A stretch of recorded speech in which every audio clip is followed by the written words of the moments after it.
Panlimang topic natin, natawa ako dun, pagngangit. Sa atin madam, okay lang, no? Straight to the point sabihin ko. Dahil yan tao na yan, yan tao na yan, ang pangit na nga, siya pa yung malakas ang loob na mangutya, no? Doon sa ibang mga vloggers. Ano niya, kinontent niya si JDB, mga kababayan. Alam niyo kung ano-ano yung mga pinagsasabi?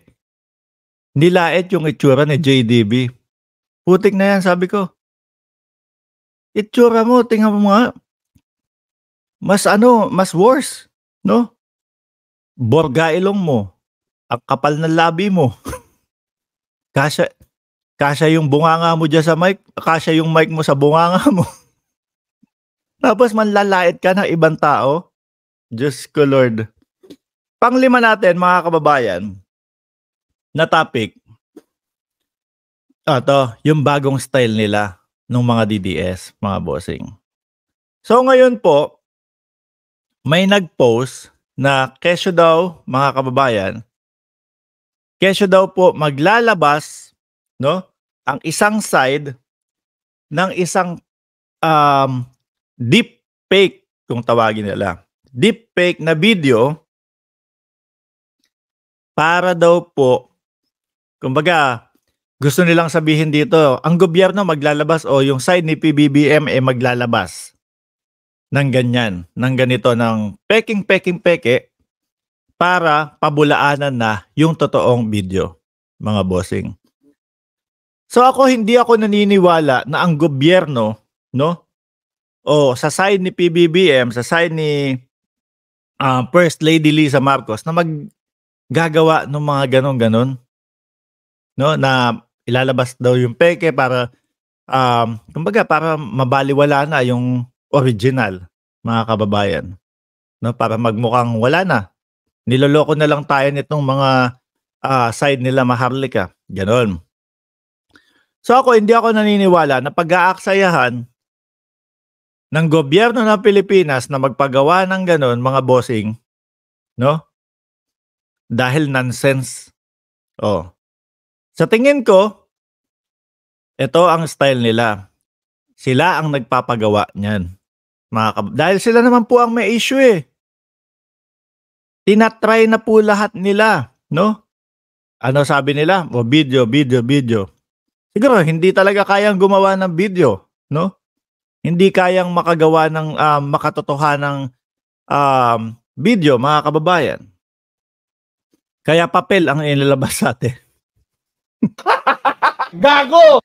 Papel yung nilabas sa atin, mga kababayan. Nasang video dyan? Papel yan eh. Kesyo number 1 daw, number 1.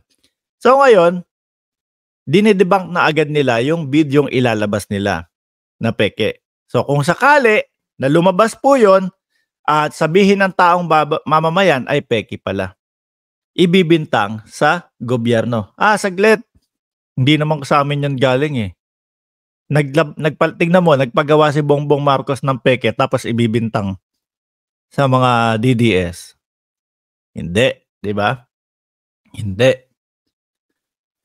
So ngayon, ang nakikita ko, sila yung magpapagawa niyan o sila yung nagpapagawa niyan para kapag ka hindi aprobado ng mata natin na totoo yung video, mga bossing, naano na nila, na kumbaga, nasabi na nila na hindi sa amin yan, sa kabila yan. Ed Gonzalez Angeles, salamat po sir sa super sticker. Na hindi sa amin yan. Pinalabas ni Bongbong Marcos yan para yung original namin video mawalan ng saysay. Kala nyo Pero po, bakit unang tanong natin, bakit magpapagawa ng ganun ang presidente? O bakit magpapagawa ng ganun ang gobyerno? 'Di ba? Kung sa pagpapalabas nga lang nung inyo hindi nyo na maipalabas eh. 'Di po ba? So alam nyo po yung word na iwas pusoy? Iwas pusoy na agad sila, no? Para pagka binalandra nila sa social media, eto na yung aming video. at sinabi natin, "Ay peke 'yan, ganito, ganyan." Sabihin nila, "Hindi naman sa'min 'yan, eh. Pinalabas ni Bongbong Marcos 'yan." Gano'n, 'di po ba? Kasi isa sa nakikita ko, mga kababayan, AI, 'no? Hindi malayo na gawin nila AI kasi nagagawa na po, eh, mga kababayan. Pero sa AI po, kung tayong mga simpleng tao, nakikita natin mga bossing, agad-agad yung difference ng AI sa original na video, lagapak na agad sila diyan, 'no? Lagapak na agad sila diyan. Pangalawa pangalawa, paano kaya nila i-e-edit talaga yun, mga kababayan? Hala, si Ma'am Lynn Hirakawa nag-send ng super sticker. Meron po ba akong hindi nabasang ano niya? Sorry, sorry po doon sa mga hindi ko nababasang comment, lalo na medyo naka-side tayo dun. Kasi mga kababayan, ano, eh, hindi ako maka-focus kapagka nakatutok mismo diyan sa ano. Ma'am Lynn Hirakawa, salamat po sa super sticker. Sana wala akong hindi nabasa diyan, 'no? Kasi eto po si Ma'am Lynn Hirakawa, eh, talagang, um, ever since na nasa political vlogging tayo, eh, talagang nakasuporta na po 'yan. Salamat po, ma'am.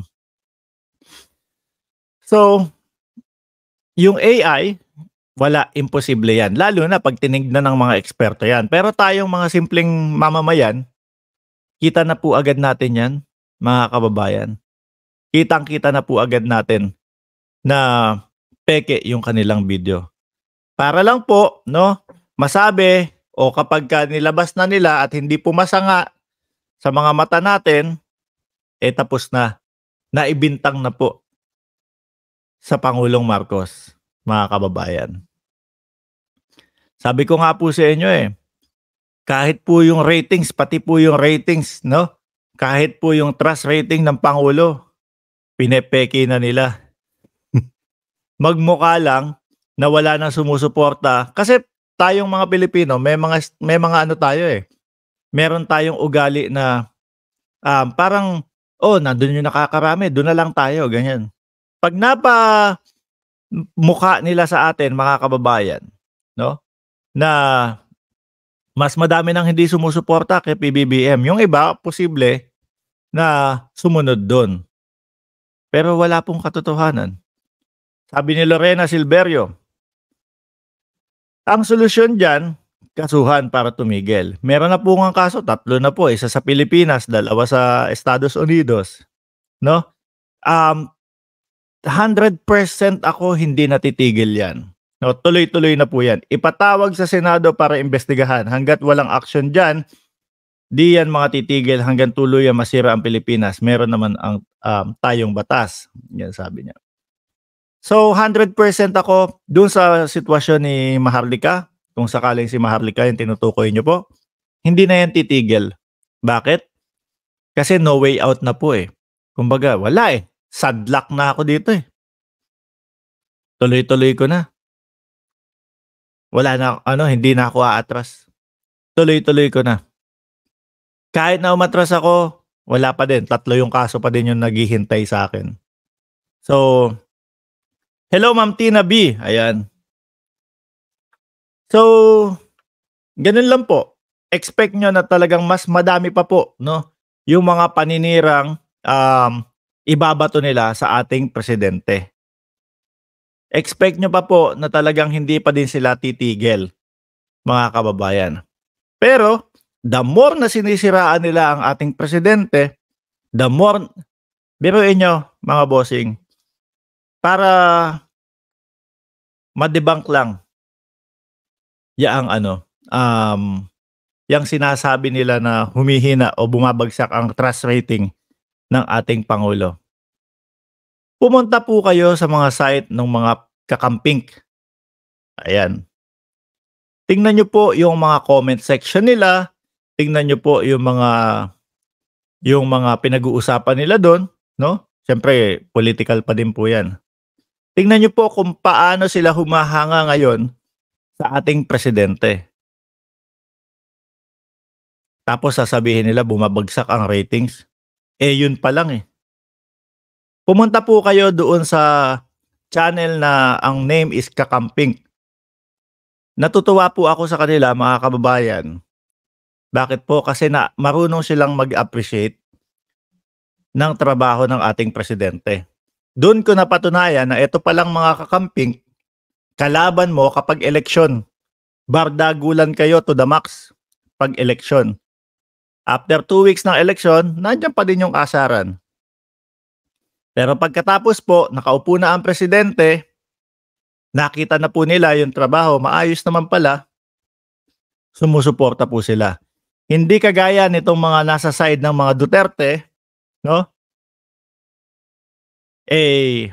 Sila pa po pala yata yung naging yung kalaban ng tuluyan. Nabawasan, sabihin na nating nabawasan yung ratings o nabawasan yung sumusuporta kay Pangulong Marcos doon sa mga DDS. Ilan ang kakamping? 14-15 million. Oh. Napakadami po nun mga kababayan.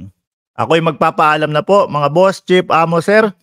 Maraming salamat po sa 450 viewers na nandyan.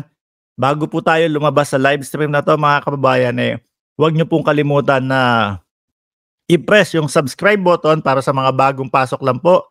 And i-like nyo na din po itong live stream natin. Muli, maraming salamat and God bless po sa ating lahat.